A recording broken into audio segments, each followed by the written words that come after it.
நாமக்கல் மாவட்டம் ராசிபுரம் அருகே திருமணிமுத்தாற்றில் ரசாயனம் கலப்பால் ஏற்பட்டுள்ள நுரையால் மக்கள் கவலையடைந்திருக்கிறார்கள்.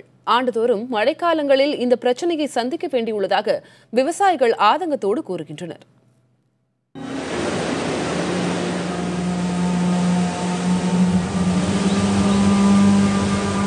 கருமை நிறத்திலான தண்ணீர்,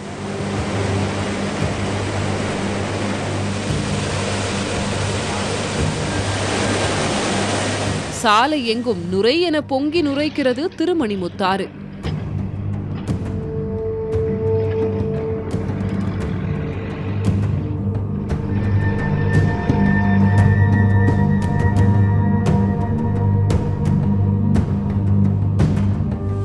நாமக்கல் மாவட்டம் ராசிபுரம் அருகே உள்ள மதியம்பட்டி கிராமத்தை ஒட்டி ஓடும் திருமணிமுத்தாறில் தற்போது வெள்ளம் கரை புரண்டு ஓடுகிறது.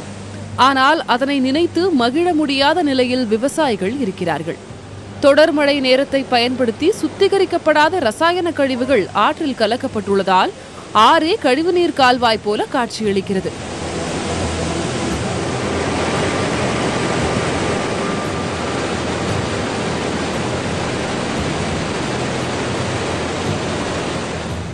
மேலும் ரசாயனம் ஏற்றப்பட்ட நுரை மல்லசமுத்திரம் மதியம்பட்டி இடையேயான தரைப்பாலத்தையே மூழ்கடித்துள்ளது.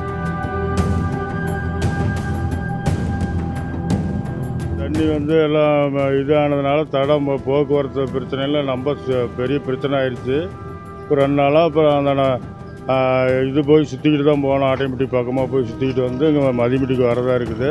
சேலத்தில் இப்போ அதிகமாக மழை பெய்யறதுனால இப்போ மதியம்பட்டி கிராமத்தில் தண்ணி அதிகமாக வந்துட்டு இருக்குதுங்க. இப்போ இந்த தரப்பாலம் ரொம்ப கீழே இருக்கிறதுனால தண்ணி ரொம்ப அதிகமாக வருது. ஆளுங்க நடமாட்டம் எங்கேயும் போக முடியல.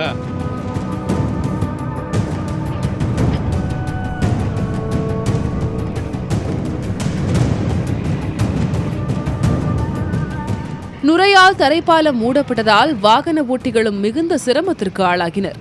அதனையடுத்து சம்பவ இடத்திற்கு வந்த பேரூராட்சி அதிகாரிகள் திருமணிமுத்தாற்றில் உள்ள தாமரை செடிகளை அகற்றி நுரை சாலையை மறைக்காதவாறு சீர் செய்தனர். தண்ணி வடிகிற வரைக்கும் 1 வாரம் 10 நாளைக்கு எந்த தண்ணியும் போக முடியல, வர முடியல. இப்போ 2 நாளைக்கு முன்னே பேஞ்ச மழையில் 4 நாளாக தண்ணி போய்கிட்டு இருந்தது. எந்த தண்ணியும் போக முடியல, வர முடியல. இப்போ செத்தையும் குப்பையெல்லாம் ரோட்டில் தங்கிக்கிறதுனால அதிகாரிகள் நடவடிக்கை எடுத்து இந்த செத்தையெல்லாம் இப்போ கிளீன் பண்ணிட்டாங்க. இப்போ போக்குவரத்து இடைஞ்சல் இல்லாமல் இருக்குது.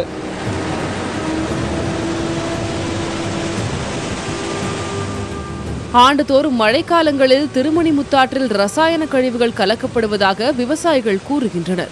இதனால் ஆண்டு முழுவதும் குடிநீர் தட்டுப்பாடு ஏற்படுவதோடு விளைநிலங்களும் பாதிக்கப்படுவதாக இவர்கள் வேதனை தெரிவிக்கிறார்கள். பிரச்சினைக்கு நிரந்தர தீர்வு காணும் வகையில் சம்பந்தப்பட்ட சாயக்கழிவு ஆலைகள் மீது நடவடிக்கை எடுக்கவும் விவசாயிகள் கோரிக்கை விடுத்துள்ளனர். புதிய தலைமுறைக்காக ராசிபுரத்தில் இருந்து செய்தியாளர் மோகன்ராஜ்.